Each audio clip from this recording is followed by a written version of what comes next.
सोचिए, अगर आपको एक लड़की से प्यार हो जाए और फिर एक रात आपको पता चले कि वो लड़की इंसान ही नहीं है बल्कि किसी और दुनिया से आई हुई है, तो उस पल आपकी रूह पर क्या गुजरेगी?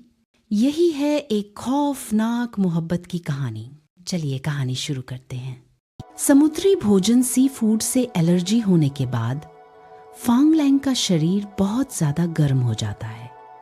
शियाओचे उसे एम्बुलेंस में लेकर निकलती है, लेकिन भारी ट्रैफिक जाम की वजह से रास्ता पूरी तरह बंद हो जाता है। मजबूरी में शियाओची अपनी एलियन शक्तियों का इस्तेमाल करती है और समय को रोक देती है। वह फांग लैंग को गोद में उठाकर सीधे अस्पताल पहुंचा देती है। जब फांग लैंग को थोड़ा होश आता है तो उसे महसूस होता है जैसे वह हवा में उड़ रहा हो। अस्पताल में डॉक्टर झांग बताते हैं कि फांग लैंग की हालत बेहद नाजुक थी और उसकी दिल की धड़कन किसी भी पल रुक सकती थी। जब फांग लैंग पूरी तरह होश में आता है तो वहां उसकी पुरानी दोस्त और प्रतिद्वंद्वी जियांग शुए मौजूद होती है।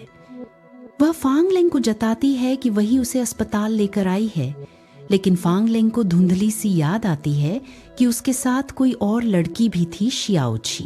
फांग लैंग की सौतेली माँ उसे नुकसान पहुंचाने के इरादे से नकली डॉक्टरों को अस्पताल भेजती है।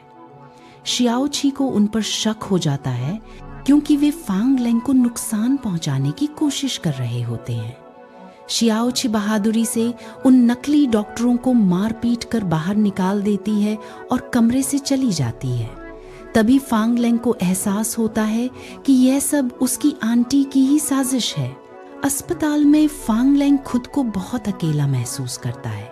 उसका मन बहलाने के लिए शियाओची कमरे के अंदर एक जादुई दुनिया बना देती है, जहां पूरा कमरा अंतरिक्ष जैसा दिखाई देने लगता है।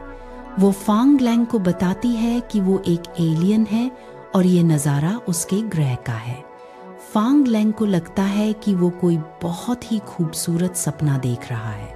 इसके बाद फांग लैंग अपने गुप्त मेमोरी बैंक में जाता है, जहां उसने अपनी सारी यादों को डिजिटल बार्स में सुरक्षित कर रखा है।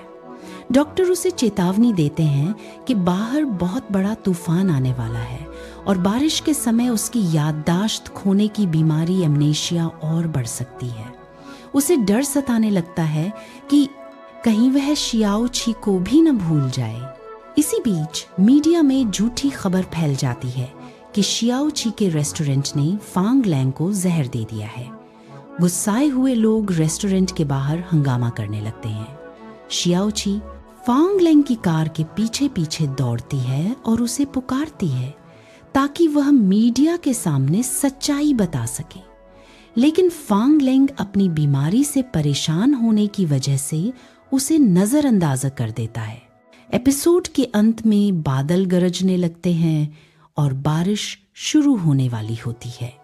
फांग लैंग अपनी कार में बैठा शियाओची की मासूमियत के बारे में सोच रहा होता है, जबकि शियाओची बारिश में अकेली खड़ी रहती है, ये जानते हुए भी कि तूफान आते ही फांग लैंग शायद सब कुछ भूल। अगर आपको ये कहानी पसंद आई हो तो हमारे चैनल पर पार्ट 1 और पार्ट 2 पहले से उपलब्ध हैं, जाकर जरूर देखिए।